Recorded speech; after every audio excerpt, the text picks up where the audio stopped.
Paz do Senhor. Irmãos, em Romanos capítulo 8, é trazido a nós uma palavra de encorajamento e nos ensina a viver uma vida no Espírito. Amém? O versículo 1 diz assim: Agora, pois, já não existe nenhuma condenação para os que estão em Cristo Jesus. A condenação do pecado que deveria ter caído sobre nós, caiu sobre Cristo, que morreu em nosso lugar e em nosso favor. E o texto diz que não existe nenhuma condenação para os que estão em Cristo. Nenhuma condenação aqui, irmãos, se refere não apenas à libertação da culpa, mas também do poder escravizante do pecado. Você que já está em Cristo, você foi lavado e remido pelo sangue de Cristo na cruz do Calvário. E hoje você é justo diante de Deus. Justo é aquele que é justificado pelo sangue de Cristo. Então, acalme o seu coração. Amém? O versículo 2 diz mais: Porque a lei do Espírito da vida em Cristo Jesus livrou você do pecado e da morte. Porque aquilo que a lei não podia fazer por causa da fraqueza da carne, isso Deus fez. Olha só, irmãos, nós somos livres não para desobedecer a lei, mas para cumpri-la. E só o Espírito Santo pode nos capacitar a obedecer. Sozinhos nós não conseguimos. Quando o povo de Deus vivia sobre a lei de Moisés, era impossível o homem cumprir toda a lei. Somente um homem perfeito poderia cumprir, mas quando Deus se reconcilia conosco, Jesus ele traz um novo e vivo caminho a nós. Amém? E diz mais o texto, isso Deus fez, enviando o seu próprio Filho em semelhança de carne pecaminosa e no que diz respeito ao pecado. E assim Deus condenou o pecado na carne. Irmãos, Cristo, ele se fez carne, mas ele não se tornou pecador. Ele assumiu a nossa carne, mas não a nossa natureza pecadora. Ele venceu o pecado na carne. Amém? A fim de que a exigência da lei se cumprisse em nós, que não vivemos segundo a carne, mas segundo o Espírito. Nós que fomos lavados e remidos pelo sangue de Cristo, nós precisamos, irmãos, viver em novidade de vida. Aquilo que eu fiz ontem, eu preciso lutar para que eu não faça hoje. Eu preciso viver aos pés de Jesus. Eu preciso meditar nas Escrituras Sagradas, eu preciso orar e eu preciso servir a Deus verdadeiramente. Amém? Olha o que diz o versículo 5. Os que vivem segundo a carne se inclinam para as coisas da carne, mas os que vivem segundo o Espírito se inclinam para as coisas do Espírito. O velho homem, ele precisa ser mortificado em nós. E Deus ele vai nos transformando dia após dia. Quanto mais eu busco o Senhor, mais eu encontro. Quanto mais eu me coloco aos pés do Senhor, em oração, em devoção, mais eu me aproximo dele. E é isso, irmãos, que nós precisamos fazer. Servir a Deus é isso, é viver de acordo com a sua palavra, é obedecer a sua palavra, é colocar em prática toda a Escritura Sagrada em nossas vidas. E sozinhos nós não somos capazes, mas nós somos selados com o Espírito Santo de Deus. E é Ele que nos ajuda em nossas fraquezas, é Ele que nos fortalece todos os dias. Amém? Olha o versículo 6.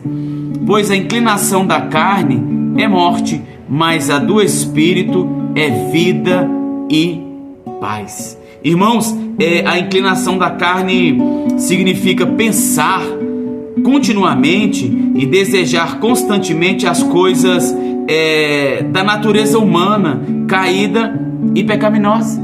É você pensar apenas como um mundo incrédulo pensa, mas nós temos que pensar como servo de Deus. Nós temos Jesus como nosso exemplo, nós temos Jesus como nosso modelo, como varão perfeito, o Filho de Deus. E Jesus também, Ele é o nosso irmão primogênito, amém? Ele é o nosso Senhor e nosso amigo. Então nós precisamos aprender com Ele. O versículo 7 diz assim, vai explicar: porque a inclinação da carne é inimizade contra Deus, pois não está sujeita à lei de Deus, nem mesmo pode estar. A inclinação da carne, irmãos, não agrada ao Senhor.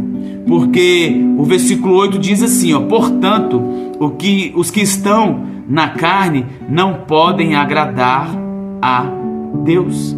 Aquele que vive na carnalidade, que vive o mundanismo, não agrada ao nosso Senhor. Tem lugares que nós não devemos estar, tem coisas que não cabem a nós. Jesus, Ele nos trouxe a liberdade, mas nem tudo convém a nós. Nós somos um povo santo. O que é ser santo? É um povo separado por Deus para viver em santidade. E é assim. Quer ser abençoado pelo nosso Deus? Seja obediente, seja fiel às Escrituras. Muitas vezes as pessoas procuram coisas materiais, mas se esquecem da sua vida espiritual. O mais importante nas nossas vidas é a nossa vida espiritual. Jesus, Ele não veio, ouça isso, para encher o seu bolso de dinheiro, não. Jesus, Ele veio para salvar a sua alma. Por isso que Ele ensina que nós devemos buscar primeiro o reino de Deus, e todas as outras coisas serão acrescentadas a nós.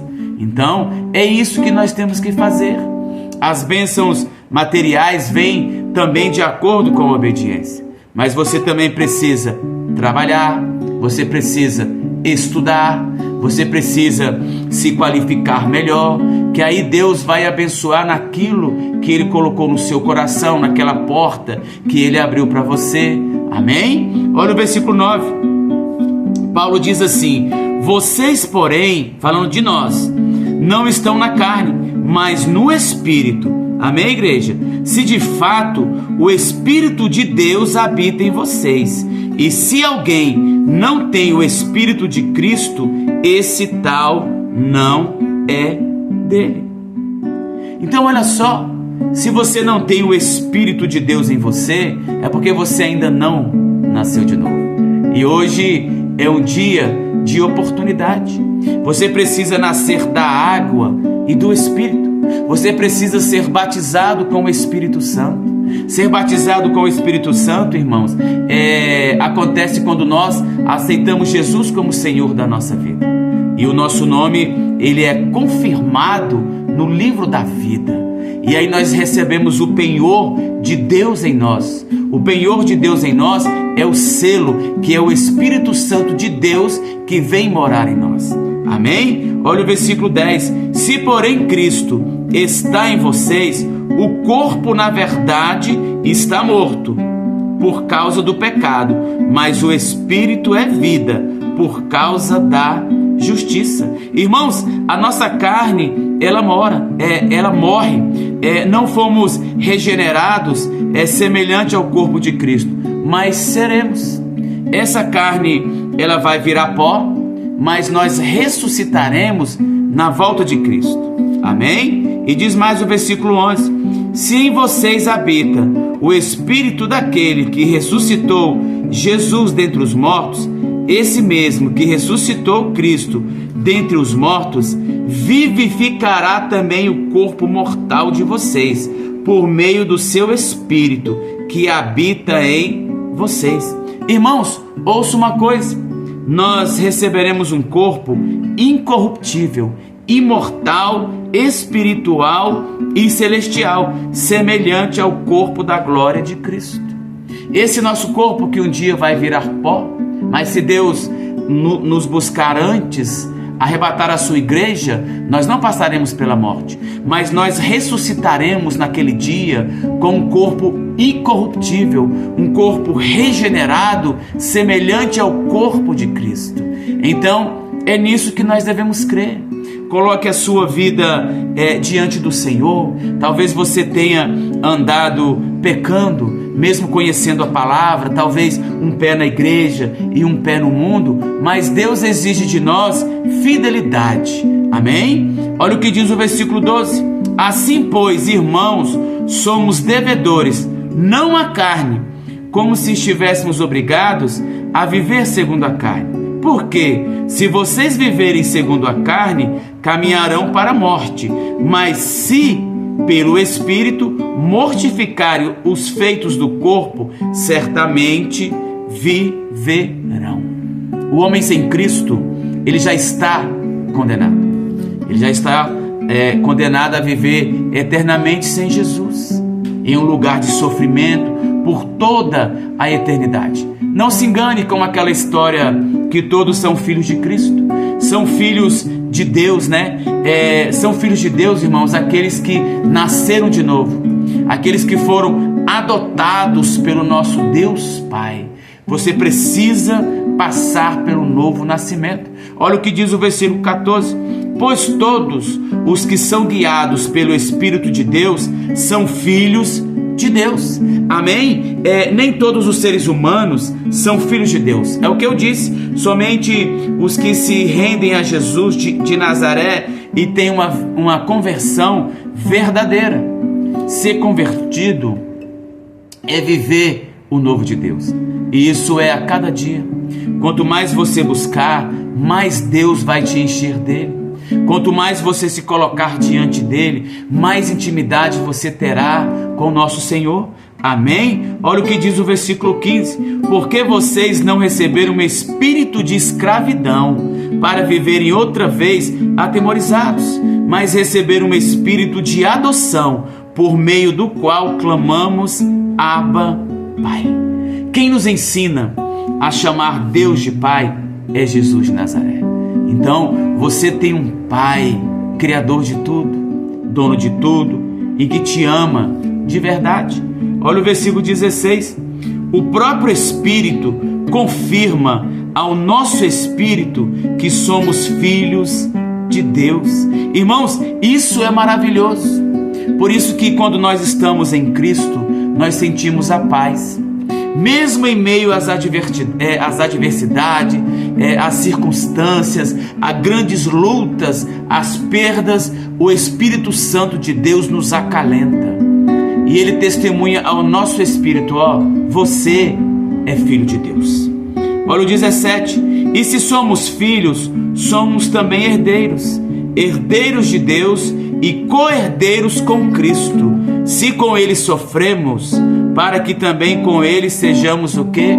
Glorificados. Irmãos, Jesus, Ele não prometeu a nós uma vida sem sofrimento. Ele deixou bem claro que nós passaríamos pelas aflições, mas Ele diz também que nós deveríamos ter bom ânimo. Ter bom ânimo é confiar no Senhor, é crer na sua palavra, é crer que Deus está conosco a todo tempo. Amém? Olha o que diz o versículo 18. Aqui fala sobre os sofrimentos do presente e a glória futura. Porque para mim, tenho por certo que os sofrimentos do tempo presente não podem ser comparados com a glória a ser revelada em nós. A ardente expectativa da criação aguarda a revelação dos filhos de Deus. Tudo o que nós passamos aqui na terra, nas nossas vidas, vai cessar. Vai chegar um dia que Deus ele enxugará todas as nossas lágrimas. Deus ele colhe todas as nossas lágrimas. Mas vai chegar um momento que Ele vai enxugar. Por quê? Porque nós estaremos, amados, eternamente com Ele, vivendo na Nova Jerusalém. A palavra diz que nós o veremos face a face. Então, tudo que nós passamos aqui não pode ser comparado com o que Deus tem a nós. Amém? Olha o versículo 20. Pois a criação está sujeita à vaidade, não por sua própria vontade, mas por causa daquele que a sujeitou, na esperança de que a própria criação seja libertada do cativeiro da corrupção, para a liberdade da glória dos filhos de Deus. Irmãos, a criação está confusa, está doente, muita frustração, futilidade, falta de propósitos. muitos vazios, cheios de coisas materiais, mas vazios de Deus. O vazio que você sente só pode ser preenchido por Jesus de Nazaré. Ouça bem isso. Não queira buscar se completar naquilo que não seja Deus. Você pode ter a maior riqueza do mundo, você pode ter bens, pode viver uma vida regalada de promiscuidade, mas a sua alma está sofrendo porque ela carece de Jesus. Amém? Olha o que diz o versículo 22. Porque sabemos que toda a criação a um só tempo geme e suporta angústias até agora. E não somente ela, mas também nós. Isso fala a respeito dos filhos de Deus. E diz mais o versículo, que temos a primícia do Espírito. Igualmente gememos em nosso íntimo, aguardando a adoção de filhos, a redenção do nosso corpo. Isso são os dias maus. Aquele dia que você passa por uma grande desilusão, aquele dia que você é demitido daquele trabalho, aquele dia que você descobre uma traição na sua vida. Mas temos a promessa. Então o que nós precisamos fazer é crer verdadeiramente em Deus. Olha o que diz o versículo 24. Porque na esperança fomos salvos. Ora, esperança que se vê não é esperança, pois quem espera o que está vendo? Mas se esperamos o que não vemos, com paciência o aguardamos. Irmãos, nós temos a garantia da salvação, mas não a posse definitiva. E o Espírito Santo é o selo e a garantia de Deus. Quando nós formos todos transformados e regenerados, nós tomaremos posse totalmente da nossa salvação em Cristo no céu. Amém? Se fortaleça no Senhor, porque sozinhos nós não temos força. Mas o versículo 26 vem falar sobre isso. Diz assim: da mesma maneira também o Espírito nos ajuda em nossa fraqueza, porque não sabemos orar como convém, mas o Espírito intercede por nós com gemidos inexprimíveis. Está vendo, irmãos? Quem nos ajuda em nossas fraquezas é o Espírito Santo de Deus. Sabe por quê? Porque a ajuda, ela vem do alto. Amém? E diz mais o versículo 27. E aquele que sonda os corações sabe qual é a mente do Espírito, porque intercede pelos santos de acordo com a vontade de Deus. A nossa oração, da maneira que nós fazemos, não chega ao trono da graça. Quem intercede por nós é o Espírito Santo de Deus. Ele vai levar a nossa oração, a nossa súplica, de acordo com a vontade de Deus, da maneira que Deus vai receber. Por isso que nós somos selados por Ele. Creia em nome de Jesus. Olha o versículo 28. Sabemos que todas as coisas cooperam para o bem daqueles que amam a Deus, daqueles que são chamados segundo o seu propósito. Irmãos, todas as coisas boas, as coisas ruins, as lutas, elas cooperam para o nosso bem. Muitas vezes Deus traz uma adversidade a nós para que nós possamos nos aproximar dEle. Deus também corrige a quem Ele ama. Deus nos polda. Tudo isso por amor, porque nós precisamos andar nas veredas, no caminho da justiça, na vontade e graça de Deus. Amém? Olha o versículo 29. Pois aqueles que Deus de antemão conheceu, Ele também predestinou para serem conformes à imagem de seu Filho, a fim de que ele seja o primogênito entre muitos irmãos. Tá vendo? A nossa caminhada aqui na terra, ela é rumo à perfeição. Nós vamos crescendo, nós vamos desenvolvendo a nossa salvação, e o dia que Deus nos chamar, nos recolher, nos arrebatar, nós seremos regenerados totalmente, Isso é uma grande maravilha na vida do servo do Senhor. O versículo 30 diz assim: e aos que predestinou, a esses também chamou, e aos que chamou, a esses também justificou, e aos que justificou, a esses também glorificou. Irmãos, foi Deus que nos escolheu desde a eternidade. Não é você que escolhe Deus, foi Deus que te escolheu desde a eternidade. Então acalme o seu coração. Sabe por quê? Porque nada nos separa do amor de Deus. Olha o que diz o versículo 31. Que diremos então à vista dessas coisas? Se Deus é por nós, quem será contra nós? Se Deus é por você, irmãos, então não tema. Se fortaleça no Senhor em nome de Jesus. Aquele, versículo 32, que não poupou o seu próprio filho, mas por todos nós o entregou, será que não nos dará graciosamente com ele todas as coisas? Claro que sim, irmãos. Deus vai te honrar. Você é herdeiro, é co-herdeiro com Cristo. Olha o versículo 33. Quem tentará acusação contra os eleitos de Deus? Podem te acusar. Quantas vezes que nós somos acusados por coisas que nós não fazemos? O diabo, ele nos acusa a todo instante, mas ele sabe também que Jesus é o nosso advogado. Olha a parte B aqui do versículo 33. É Deus quem o justifica. Quem nos justifica é Deus. Amém? Olha o versículo 34. Quem os condenará? Quem que vai nos condenar? Nos condenar, irmãos, é Cristo Jesus, quem morreu, ou melhor, que ressuscitou, o qual está à direita de Deus e também intercede por nós. Você não está sozinho na sua caminhada. Se você pecou, se coloque diante de Deus em arrependimento. Jesus, ele morreu por todos os nossos pecados. Coloque a sua vida diante de Deus, confesse o seu pecado, ele vai te perdoar e vai lançar sobre o mar. Amém? Olha o versículo 35. Quem nos separará do amor de Cristo? Será a tribulação, ou a angústia, ou a perseguição, ou a fome, ou a nudez, ou o perigo, ou a espada?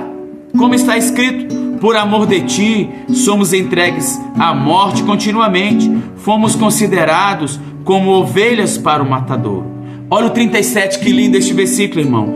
Em todas estas coisas, porém, somos mais que vencedores. Amém? Por meio daquele que nos amou. Irmãos, tudo se transforma em bênçãos em Cristo Jesus, porque todas as coisas cooperam para o bem daquele que ama a Deus verdadeiramente. Olha o 38, eu quero finalizar este texto, porque estou bem certo, Paulo falando, de que nem a morte, nem a vida, nem os anjos, nem os principados, nem as coisas do presente, nem do porvir, nem os poderes, nem a altura, nem a profundidade, nem qualquer outra criatura poderá nos separar do amor de Deus que está em Cristo Jesus. Amém? Então que você receba esta palavra de encorajamento na sua vida. Se fortaleça no Senhor. Ele vai guiar os seus passos. Ele vai abrir a porta que você precisa. Talvez você precise trabalhar. Talvez você precise de uma cura espiritual, de uma cura física. Deus tem poder. A última palavra é dele. Então creia, confie e se fortaleça em Deus. Amém?